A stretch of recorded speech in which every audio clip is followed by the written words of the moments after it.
I'm George Mitchell. I'm now the chairman emeritus of the international law firm of DLA Piper.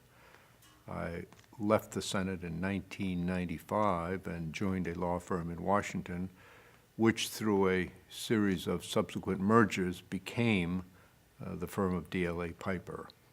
I served as chairman for the first 5 years of the firm's existence and then re-entered government as President Obama's special envoy for Middle East peace.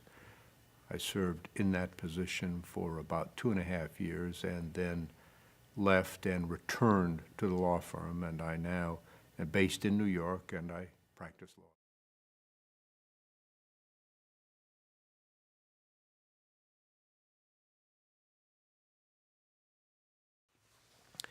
My father's family was very poor. He didn't attend school. The best we can reconstruct is that he went through 2 or 3 grades, left school probably about in or after the 4th grade.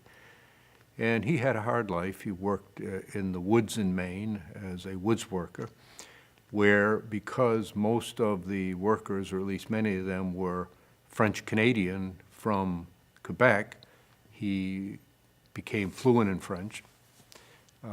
Because my mother had come from Lebanon and could not read or write or speak English, my father, who, although uneducated, was an obviously intelligent man, also learned to speak Arabic fluently.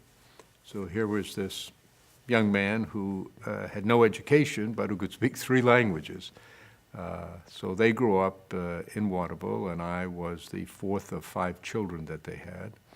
Attended schools in the area, and then because my parents' sole, or at least principal goal in life was to see that their children received the education that they never had, all of their children, all 5 of us, graduated from college. Some of us went on to get graduate.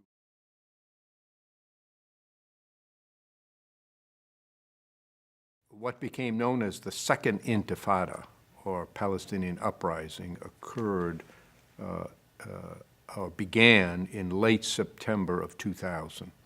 And violence escalated very quickly. A lot of people were killed very early, and the leaders of the region and of the United States and other interested nations met in a summit in Egypt in October of that year.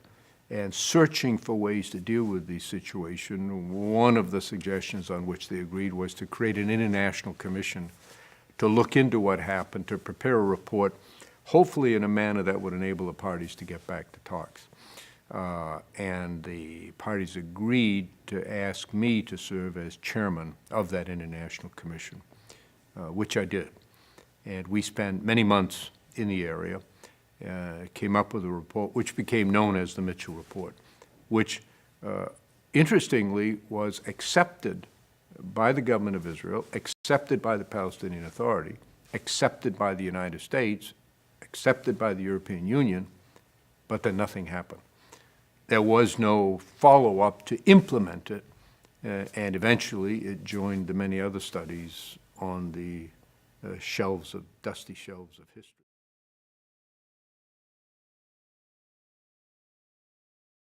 And so the Gulf countries are, for the most part, hostile to Iran and worried about its intentions. One of the reasons why an Israeli-Palestinian resolution of the conflict would be so valuable is it would permit countries that are now at odds with each other, the Arab countries and Israel, to look to, together, their principal threat, which is Iran and its influence in the region. But right now, they're so divided between themselves, they can't present a common front to what is the real